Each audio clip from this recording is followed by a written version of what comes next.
Faculdade de Direito da USP, o professor Celso Campilongo tem, entre tantos momentos especiais de gestão, dois que irão ficar marcados para toda a comunidade acadêmica.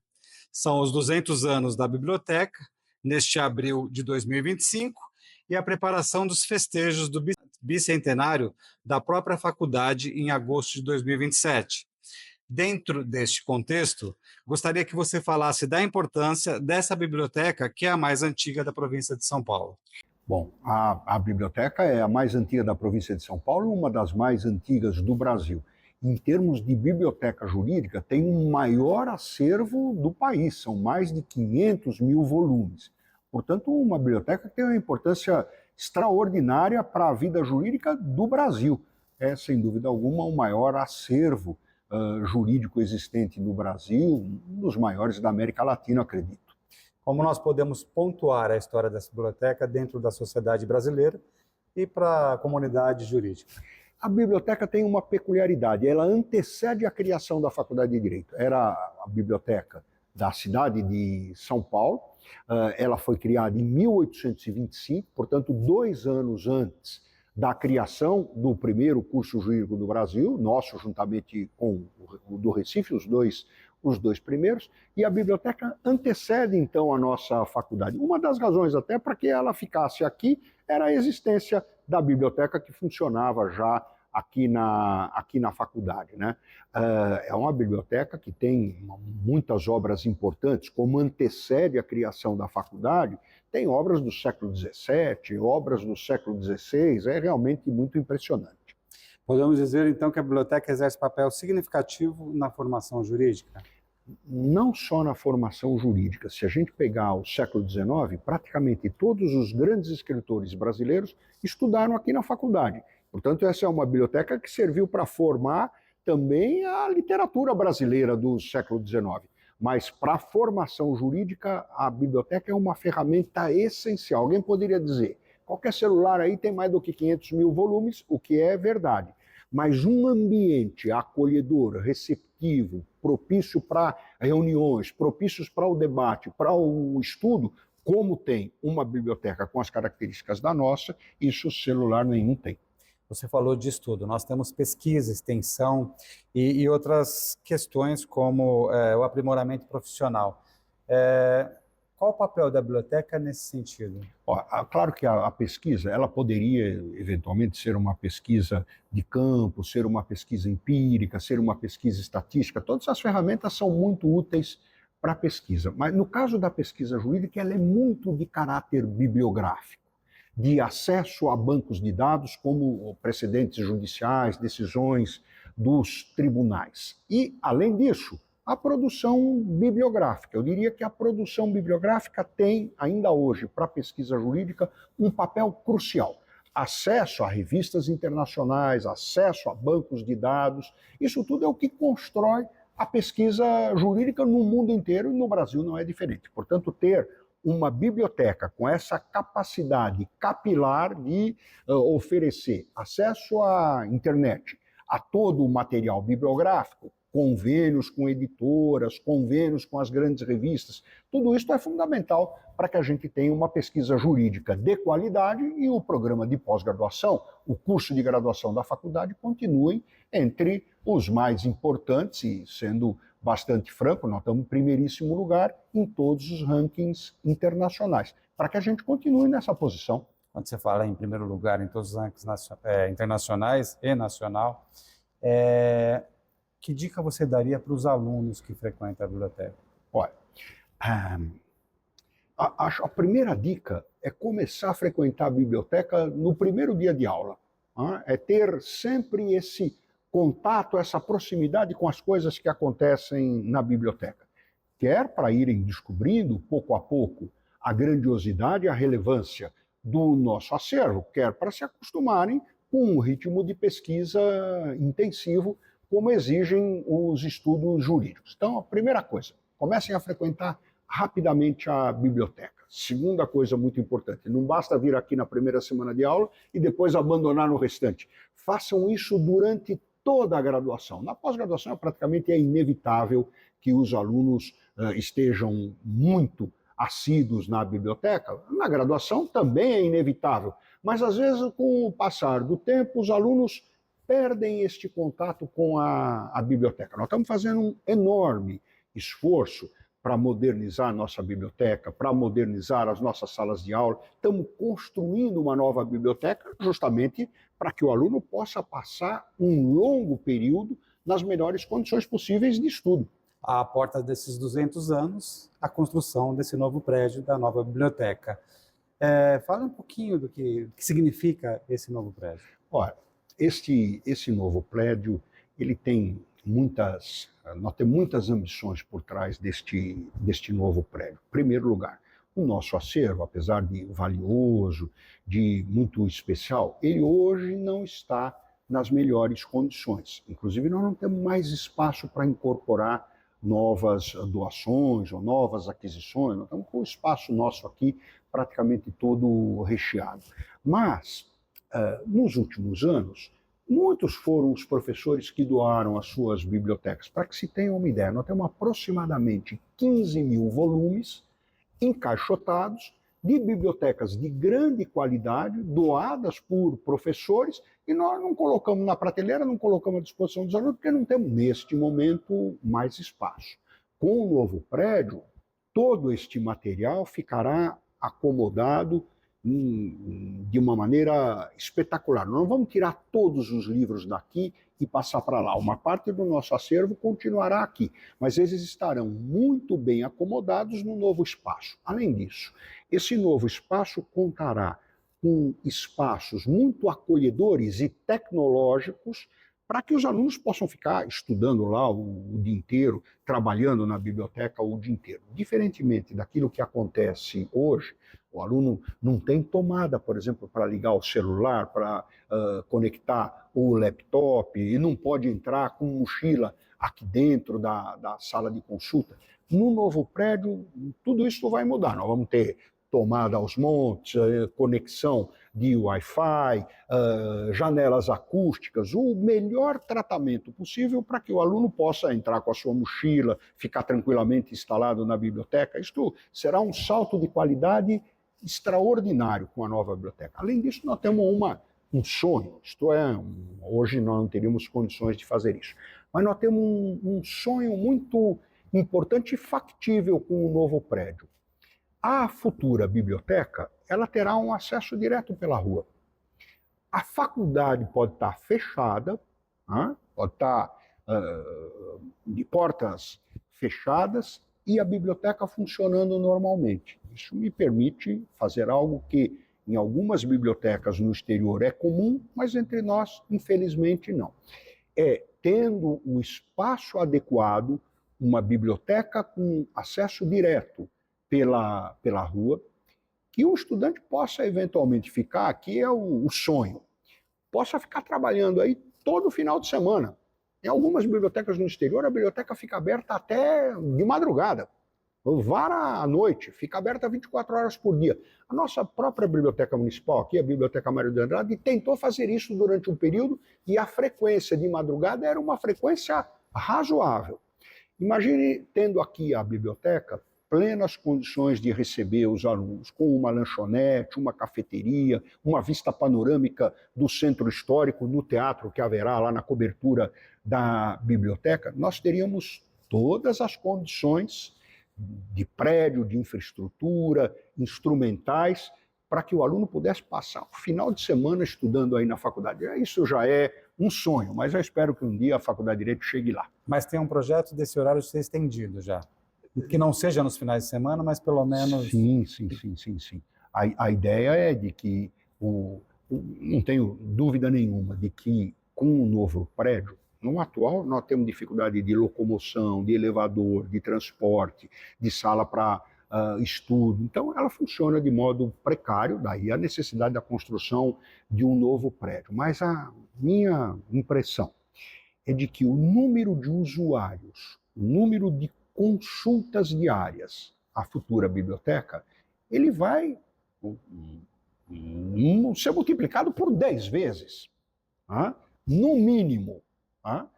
E isso vai exigir condições de horário de atendimento mais estendidas, mais alargadas, sem dúvida alguma. Quando a gente fala de novo, a gente fala de tecnologia.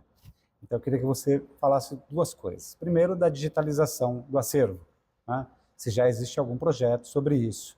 E segundo, como você enxerga a questão livro, papel e livro digitalizado? Bom, eu começo falando pela digitalização do acervo, né? Claro que uma boa parte do nosso acervo é composta por obras clássicas, obras que estão digitalizadas, obras publicadas na Europa, nos Estados Unidos. Muito deste mundo da bibliografia jurídica já está digitalizado. Eu diria que a maior parte da bibliografia que nós temos do século XIX é uma bibliografia em língua francesa. Seguramente as universidades francesas possuem este material. Mas, por exemplo, um desafio da nossa digitalização.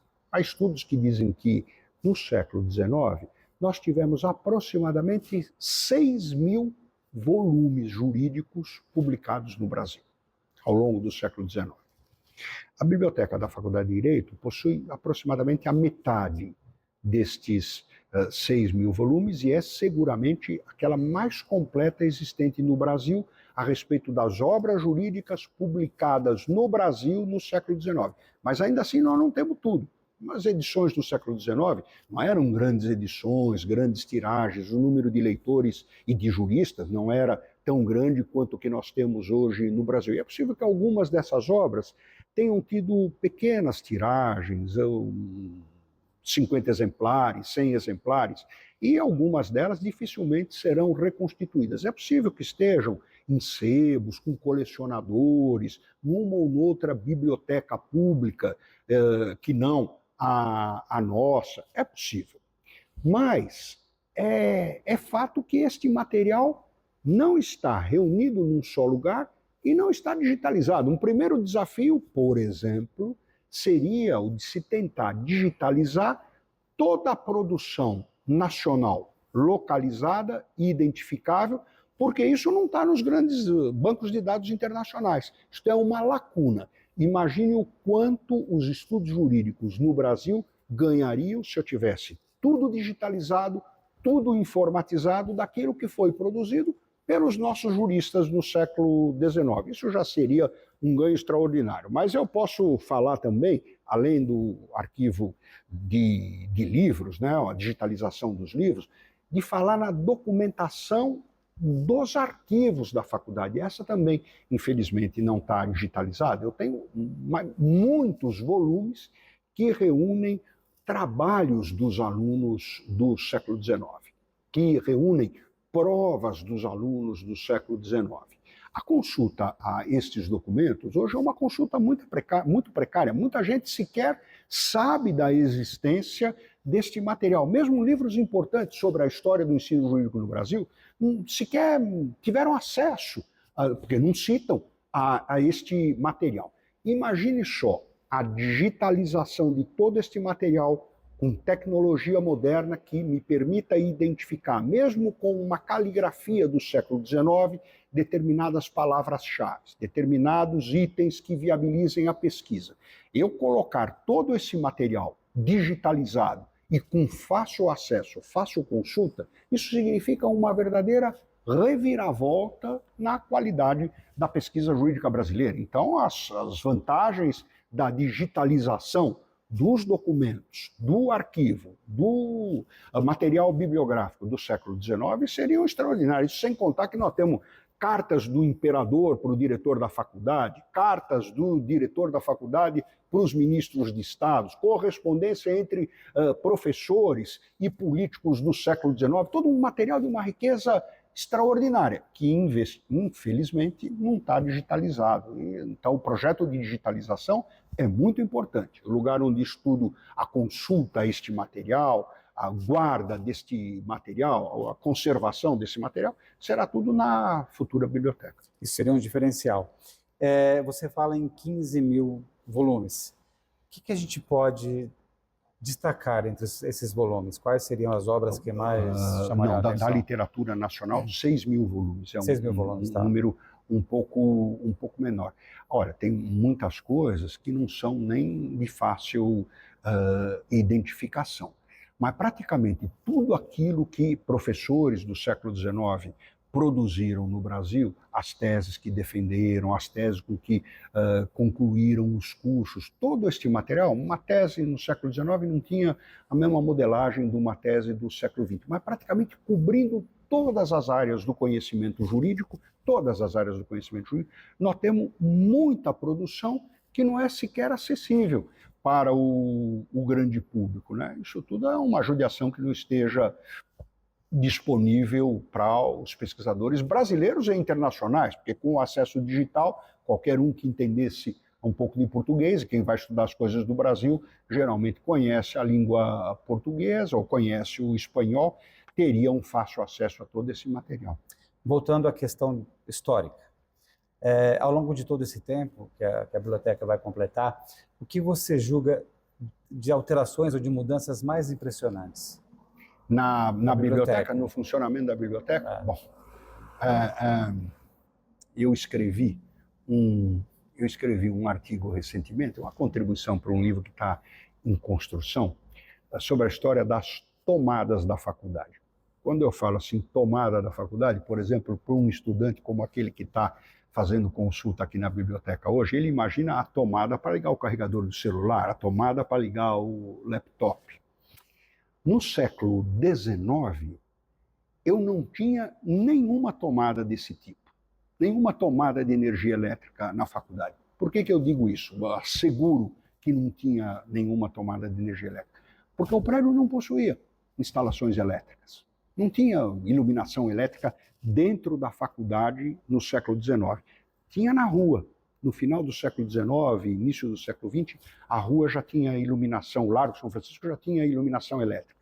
Mas o primeiro ato, o primeiro evento noturno ocorrido na faculdade foi o dia 11 de agosto de 1903, o dia em que foi criado, oficialmente foi fundado o Centro Acadêmico 11 de agosto. Foi a primeira solenidade oficial noturna da escola da faculdade. Só aconteceu em 1903. Ainda assim, de forma precária. Fizeram uma espécie, hoje, que a gente chamaria de um gato, da energia elétrica do Largo, passaram o gato para dentro da faculdade, iluminaram uma sala e nessa sala, com uma instalação elétrica provisória, fizeram a cerimônia noturna de criação do Centro Acadêmico 11 de Agosto em 1903. As mais importantes autoridades do estado, da província, da cidade tiveram presentes neste ato. Quantas tomadas podia ter esse prédio? Nenhuma, não tinha energia elétrica, tinha lá um gato, não tinha tomada nenhuma, né?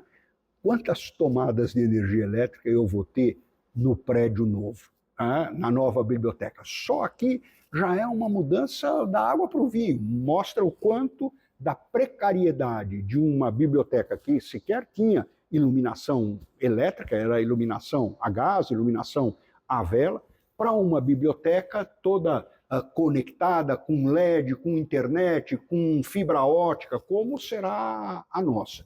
A revolução é avassaladora, é disruptiva. Nós temos na sua gestão uma mudança totalmente com relação à entrada de alunos na faculdade. A diversidade é muito maior, o pertencimento. Dá para fazer uma ligação entre a biblioteca e essa questão da diversidade do alunado hoje? Olha, isso vale, claro que vale para os alunos cotistas, vale para a diversidade, sem dúvida alguma tem este impacto, mas eu diria que o impacto ele é mais expansivo. Ele tem um impacto geral sobre os estudantes, sejam eles cotistas ou não. Por exemplo, a modalidade de estágio vigente atualmente, especialmente no período pós-pandemia, ela não é necessariamente ou cotidianamente presencial. Tem muito estudante que, durante 1, 2, 3 dias da semana, faz o estágio de forma remota, de forma virtual, faz o estágio, poderia ser da sua casa, de onde quiser fazer, mas imagine as vantagens que teria o estudante se fizesse o estágio remoto no interior da faculdade. Ele tem uma biblioteca fantástica. Ele tem acesso à internet de alta qualidade.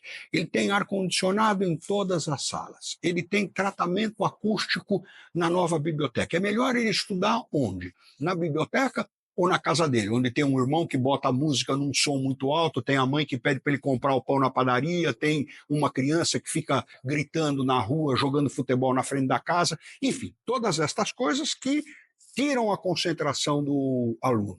Onde é que ele vai estudar melhor? Onde é que ele vai fazer um estágio mais adequado e melhor mesmo do que nos escritórios de advocacia, em instalações, em bibliotecas como a nossa? Tudo isso impacta o cotista, mas impacta todo tipo de aluno. O aluno cotista ou não, ele pode ficar estudando o dia inteiro na faculdade, em boas instalações, em boas acomodações. Ele não precisa voltar para sua casa para ficar fazendo o estudo, o trabalho escolar, não precisa ir para o escritório de advocacia e perder um tempo danado no trânsito. Ele pode chegar aqui de manhã, ficar aqui até 8 horas da noite, 9 horas da noite, o tempo inteiro com ótimas condições de estudo. Isto vale para qualquer um, cotista ou não cotista. Eu diria que ele tem na faculdade café da manhã, almoço e jantar subsidiado. Ele tem também uma estrutura, vai ter na futura biblioteca, de café e de lanchonete, com condições muito boas, se não ideais para estudo. Por que ele vai ficar com os incômodos que ele pode ter em casa se ele terá aqui condições excepcionais de trabalho? Então, a biblioteca se transforma num lugar acolhedor, pensado idealmente para ser um lugar de concentração, de discussão, de trabalhos escolares, de estudo. É claro que ele virá para cá. A nossa diretora da biblioteca, a Maria Lúcia Befa, vai ter muito trabalho depois de ficar pronta a coisa aqui, porque o número de consultas vai decuplicar. E isso me parece que já acontece um pouco, né? Tem muitos alunos que ficam aqui. Tem toda a razão. Isso já está acontecendo. Isso já está acontecendo. Mas, por exemplo, aqui neste momento, nós estamos falando, sei lá, 8 horas da noite, tem um aluno nesta sala. Se você for na sala do estudante, você vai encontrar uns 20. Né? Agora, se a biblioteca tivesse toda equipada para carregar celular, para iluminação ideal, com o tratamento acústico ideal, muitos não estariam lá na sala do estudante, estariam aqui. O que eu preciso é oferecer condições ainda melhores do que aquelas da sala do estudante, para que o estudante possa estar num salão lindo como esse, numa biblioteca, numa sala de consulta linda como essa. Agora, eu queria que você me contasse um pouquinho qual foi a relação, ou como foi a relação do aluno Celso Campilongo com a biblioteca. Olha, uma coisa que me causou muito impacto, eu estava dando o conselho, você me perguntou que conselho para o estudante. Eu falei, olha, comece a frequentar a biblioteca nos primeiros dias de aula, né, a Semana do Calouro. E foi o que eu fiz. Na Semana do Calouro, nessas visitas que o Trote sempre organiza, nas boas-vindas que se dava aos calouros, eu fiz uma visita a esta biblioteca. E fiquei muito impactado. Eu nunca tinha entrado aqui, a não ser quando eu entrei na faculdade. Quando eu entrei aqui, isto era um brinco. As cadeiras todas da mesma cor, todas elas tinham uma cor esverdeada. Todas as cadeiras iguais, com a mesma madeira. As mesas super bem tratadas, muitas delas eram as mesmas que estão aqui hoje. Eu, na primeira vez que entrei, ele é impactante até hoje, ele não está nas condições ideais, mas é muito bonito ainda hoje. Eu diria que 1976 era um brinco, era impecável. E eu fiquei muito impressionado com a sala de consulta da biblioteca logo na primeira semana de aula. Achei este um lugar fantástico, frequentava bastante. Eu diria que aquela época eu não tinha o espaço da sala do estudante, eu não tinha a sala de tese de laurea, eu não tinha espaços como existem hoje, de maneira que eles estão distribuídos aí entre vários lugares. A sala de consulta da biblioteca, o acesso, a frequência, era muito maior naquela época do que é hoje. E qual a mensagem o diretor Celso Campilongo deixaria para todo mundo nesse marco? A mensagem é a mensagem de muito otimismo, de muita esperança com relação à futura biblioteca. A nova biblioteca vai bombar, como diriam os alunos, vai bombar para fazer jus à antiga biblioteca criada em 1825. Muito obrigado.